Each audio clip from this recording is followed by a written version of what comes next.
کسی نے مجھ سے ایک سوال کیا، یہ بھی نادانی کی بات ہے، کسی نے سوال کیا کہ دیکھو یہ بخاری شریف میں حدیث ہے کہ کچھ لوگوں کو قیامت کے دن حضور علیہ السلام کے پاس لایا جائے گا اور آپ انہیں کہیں گے لاؤ یہ میرے صحابی میرے ساتھی ہیں، تو بعد میں ان سے فرمایا جائے گا کیونکہ آپ کو نہیں معلوم آپ کے بعد انہوں نے کیا کیا۔ یہ حدیث پڑھی اور کہا کہ اگر حضور علیہ السلام کو پتہ ہوتا، آقا علیہ السلام کو علم ہوتا تو انہیں غلطی سے کیوں بلاتے پہلے کہ یہ میرے ساتھی ہیں میرے پاس لاؤ؟ تو فرشتوں نے کہا جب متوجہ کیا تو چھوڑ دیا، کہا اچھا لے جاؤ۔ تو علم ہوتا تو کیوں بلاتے؟ پس ثابت ہوا کہ حضور کو ان کا علم، اس نے اپنی دلیل دے لی۔ میں نے کہا برخودار بیٹھ جاؤ کہ تم سے بڑا بھی یا تمہارے جیسا بھی کوئی بے عقل اور غیر دانشمند اور ناسمجھ دنیا میں ہوگا؟ یہ واقعہ سارا بیان کون کر رہا ہے؟ حضور۔ اور کب بیان کیا ہے؟ قیامت کے دن اعلان فرمایا یا 1400 سال پہلے؟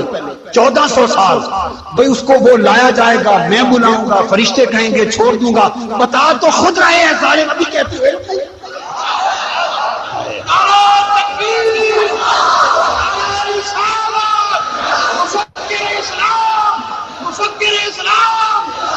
خود بتا رہے ہیں کیسے ہوگا، ابھی کہتی ہو علم ہوتا تو ایسا بدبخت۔ ہمارا جو دین ہے یہ کتاب و سنت پر مبنی ہے، اور کتاب و سنت ہی میں جو کچھ ہے وہی ہمارا دین ہے۔ دین نام ہے اس چیز کا جو نبی صلی اللہ علیہ وسلم نے وحی کے ذریعے حاصل کیا اور اپنی امت کو بتلایا۔ اور ہمارا دین جو ہے جیسا کہ نبی صلی اللہ علیہ وسلم نے فرمایا واضح شاہراہ کی طرح ہے، جو چاہے گا چلنا وہ کبھی گمراہ نہیں ہوگا۔ جس کے اندر کجی ہوگی، ٹیڑھاپن ہوگا، جو رائے حق کو نہیں چاہے گا وہی اس دین سے گمراہ ہو سکتا ہے۔ اور جو چیز سب سے زیادہ واضح ہے اور جس چیز کو نبی صلی اللہ علیہ وسلم نے اپنی زندگی میں سب سے زیادہ بیان کیا وہ مسائل عقائد سے متعلق ہیں، ارکان ایمان اور بالخصوص توحید، اللہ تعالیٰ کی ذات اور ایمانیات، اللہ پر ایمان سے متعلق چیزیں ہیں۔ تو جو کچھ ہے عقیدہ میں واضح ہے۔ آئیے دیکھتے ہیں کہ جس حدیث کے ذریعے یہ کہنے کی کوشش کی گئی ہے کہ نبی صلی اللہ علیہ وسلم علم غیب رکھتے تھے، وہ کیا چیز ہے، کیا حقیقت ہے، کیا جو بات کہی گئی، جو اس حدیث سے استدلال کیا گیا، سمجھا گیا، کیا یہ استدلال اور یہ سمجھ صحیح ہے یا یہ سمجھ خود اس حدیث کے ذریعے کنڈم ہو جاتی ہے؟ یہ سمجھ جو ہے اور یہ استدلال خود حدیث ہی کے ذریعے باطل ہو جاتی ہے۔ حدیث جو ہے یہ ہے بخاری اور مسلم کے اندر ہے۔ امام بخاری رحمہ اللہ نے اس حدیث کو کئی ابواب کے اندر ذکر کیا ہے اور کئی صحابہ کرام سے، ایسے امام مسلم نے کئی جگہوں پر ذکر کیا ہے۔ چنانچہ یہ حدیث امہات المؤمنین میں سے حضرت عائشہ اور حضرت ام سلمہ اور دیگر صحابہ کرام میں سے حضرت انس، عبداللہ بن مسعود، عبداللہ بن عباس، ابو سعید خدری، سہل بن سعد اور حضرت ابو ہریرہ رضی اللہ عنہ سے مروی ہے۔ ان صحابہ کرام سے یہ حدیث امام بخاری اور امام مسلم نے اپنی صحیحین میں متعدد جگہوں پر روایت کیا۔ الفاظ تقریباً سب کے ایک جیسے ہیں، الفاظ کہیں تفصیل کے ساتھ ہیں اور کہیں اختصار کے ساتھ، اور بعض جگہوں پر بعض الفاظ میں اختلاف ہے، لیکن وہ اختلاف ایسا نہیں جس سے معنی پر اثر پڑے اور جس کو کہا جا سکتا ہے کہ یہ روایت بالمعنی ہے اور سارے الفاظ معنی کے اعتبار سے متفق ہیں۔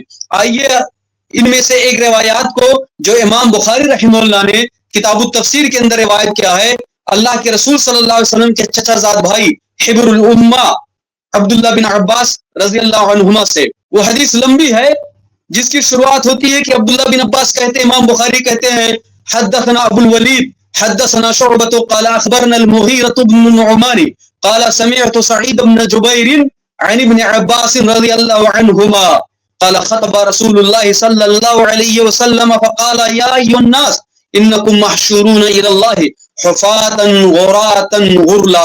امام بخاری نے اپنی سند کے ذریعے اس حدیث کو روایت کیا ہے عبداللہ بن عباس رضی اللہ عنہ سے۔ وہ کہتے ہیں کہ رسول اللہ صلی اللہ علیہ وسلم نے خطبہ دیا تو کہا اے لوگو، یقیناً تم اللہ کے پاس اکٹھا کیے جاؤ گے، ننگے پیر، ننگے بدن اور غیر مختون، بغیر ختنہ کیے ہوئے۔ پھر آپ نے تلاوت کی آیت کما بدأنا اول خلق نعیدہ وعدا علینا انا کنا فاعلین۔ جس طرح سے ہم نے پہلے پیدا کیا تھا، اسی طریقے سے دوبارہ لوگوں کو پیدا کریں گے، یہ ہمارے اوپر وعدہ ہے جس کو ہم کرنے والے ہیں. پوری آیت پڑھی. پھر کیا کہا نبی صلی اللہ علیہ وسلم نے؟ پھر کہا الا وان اول الخلائق یکسى یوم القیامت ابراہیم، جن کو سب سے پہلے قیامت کے دن کپڑا پہنایا جائے گا وہ ابراہیم علیہ السلام ہوں گے. پھر کیا کہا نبی صلی اللہ علیہ وسلم؟ الا، یعنی خبردار ہو جاؤ، غور سے سنو. وَإِنَّهُ يُجَاءُ بِرِجَالٍ مِّنْ أُمَّتِي فَيُؤْخَذُ بِهِمْ ذَاتَ الشِّمَالِ، اور یقیناً میری امت کے کچھ لوگوں کو لایا جائے گا، پھر ان کو بائیں جانب لے لیا جائے گا، ہٹا دیا جائے گا. بعض روایات میں صاف ہٹا دیا جائے گا، بعض روایات میں کہ لائے جائیں گے پھر وہاں سے دور ان کو کر دیا جائے گا. تو اللہ کے رسول کیا کہتے ہیں؟ فَأَقُولُ يَا رَبِّ وَصَيْحَابِي، میں کہوں گا اے میرے رب وصیحابی. اصحاب کی تصغیر عربی زبان میں جب وہ صحابی کہا جاتا ہے، تصغیر لائی جاتی ہے تو اس چیز کو چھوٹا بنانے کے لیے یا معلوم بنانے کے لیے، یعنی وہ صحابی میرے چھوٹے چند معمولی اصحاب. اور بعض روایات میں بخاری مسلم کی دیگر بعض الفاظ میں اصحابی سیدھا ہے کہ میرے اصحاب، میرے اصحاب. فیقال انک لا تدری ما احدث بعدک، تو کہا جائے گا. اور بخاری کی دیگر روایت میں کیا؟ فیقول، یعنی اللہ عز و جل کہے گا انک لا تدری ما احدث بعدک، یقیناً آپ کو نہیں معلوم. لا تدری، اس لفظ کو یاد رکھیے گا. انک لا تدری، یقیناً آپ نہیں جانتے ہیں. ما احدث بعدک، کہ انہوں نے آپ کے بعد کیا نئی نئی چیزیں ایجاد کر لی. فاقول، اور بخاری مسلم کی ایک روایت میں شاعرتا، ما شاعرتا، اس کا معنی یہ تھا آپ کو معلوم نہیں. فاقول کما قال العبد الصالح، اس جگہ بھی غور کرنے کی ضرورت اس لفظ پر. تو میں اس وقت کہوں گا جیسے کہ نیک بندے نے کہا. یہ نیک بندے کون ہیں؟ عیسیٰ علیہ السلام. کیا کہا تھا؟ جیسے قرآن سورہ آل عمران کے اندر موجود ہے. نبی صلی اللہ علیہ وسلم کہتے ہیں میں کہوں گا جیسے کہ نیک بندے نے کہا تھا، کہے گا جیسا کہ نیک بندہ کہے گا وَكُنْتُ عَلَيْهِمْ شَهِيدًا مَا دُمْتُ فِيهِمْ، اور میں ان کے اوپر گواہ تھا جب تک میں ان میں موجود تھا. جب عیسیٰ علیہ السلام سے اللہ تعالیٰ قیامت کے دن وہ کہے گا اے عیسیٰ کیا تم نے لوگوں سے کہا تھا کہ تم میری اور میری ماں کی عبادت کرو؟ تو کہیں گے اللہ تعالیٰ تو جانتا ہے جو کچھ میں نے کہا، جو کچھ ہے میرے دل میں ہے. اور اس کے بعد میں کہیں گے وَكُنْتُ عَلَيْهِمْ شَهِيدًا مَا دُمْتُ فِيهِمْ، میں ان پر گواہ تھا جب تک ان کے درمیان موجود تھا. فَلَمَّا تَوَفَّيْتَنِي، یعنی یہی بات اللہ کے رسول صلی اللہ علیہ وسلم بھی کہیں گے. یہ بات قیامت کے دن عیسیٰ علیہ السلام بھی کہیں گے، جیسا کہ سورہ آل عمران کے اندر موجود ہے. اور نبی صلی اللہ علیہ وسلم صحیح بخاری اور صحیح مسلم کے اندر متعدد روایات کے اندر فرما رہے ہیں کہ میں بھی یہی بات قیامت کے دن کہوں گا. كنت عليهم شهيدا ما دمت فيهم، میں ان پر گواہ تھا جب تک ان کے اندر موجود تھا. فلما توفيتني، لیکن جب تو نے مجھ کو وفات دے دی. یہ کون کہیں گے؟ اللہ کے رسول صلی اللہ علیہ وسلم. كنت انت الرقيب عليهم، تو ہی ان پر نگہبان تھا، تو ہی ان کے بارے میں خبر رکھنے والا، علم رکھنے والا، جاننے والا، ان کی ساری چیزوں کو جاننے والا تھا. وانت على كل شيء شهيد، اور تو ہی ہر چیز پر گواہ ہے، ہر چیز کو جاننے والا اور اس کو معلوم رکھنے والا ہے. اس حدیث کو امام بخاری نے دیگر اور ابواب میں روایت کیا ہے. اور یہ باب جو ہے کتاب و تفسیر القرآن کے اندر جو باب ہے اس کا عنوان یہی ہے. امام بخاری نے کیا کہا؟ باب وَكُنْتُ عَلَيْهِمْ شَهِيدًا مَا دُمْتُ فِيهِمْ فَلَمَّا تَوَفَّيْتَنِي كُنْتَ أَنْتَ الرَّقِيبَ عَلَيْهِمْ وَأَنْتَ عَلَى كُلِّ شَيْءٍ شَهِيدٌ. امام بخاری اس آیت کی تفسیر بیان کرنا چاہتے ہیں اور اس حدیث کو روایت کر کے اس کو بیان کر دیا. کیا چیز معلوم ہوئی؟ کہا گیا ویڈیو کے اندر کہ کس نے بیان کیا اس چیز کو کہ یہ چیز قیامت کے دن ہوگی. یہ چیز غیب کے جاننے کی دلیل ہے. سب سے پہلی بات ہم کو یہ معلوم ہونا چاہیے کہ نبی اور رسول کسے کہتے ہیں. نبی نبعون سے ہے. نبعون کے معنی عربی زبان میں ہوتا ہے بڑی خبر، اہم خبر، یعنی وہ شخص جس کی طرف اللہ کی وحی آئے اور وحی کے ذریعے وہ اہم خبریں اللہ کی طرف سے بتلائے، چاہے ان کا تعلق حلال و حرام سے ہو، عقائد سے ہو، اخلاقیات سے ہو، شریعت سے ہو، یا ماضی اور مستقبل کی خبروں سے ہو. اس کو نبی کہتے ہیں. نبی کا معنی ہی یہ ہوتا ہے. قرآن کے اندر اللہ تعالیٰ نے نبیوں کا تذکرہ کیا اور ان کو نبی بتلایا ہے. اور رسول کا معنی بھی یہی ہوتا ہے. دونوں میں فرق ہے. نبی اور رسول میں ہر نبی رسول ہوتا ہے اور ہر رسول نبی نہیں ہوتا ہے. دونوں میں فرق ہے. ہر رسول نبی ہوتا ہے لیکن ہر نبی رسول نہیں ہوتا. رسول کا درجہ نبی سے بڑا ہوتا ہے لیکن ہر رسول نبی ضرور ہوتا ہے. جیسے کہ اللہ کے رسول بھی نبی اور رسول دونوں ہیں. تو نبی کا معنی ہی یہی ہوتا ہے کہ جو ایسی چیزیں بتلائیں جو اللہ تعالیٰ نے وحی کے ذریعے اپنے نبی کو بتلایا.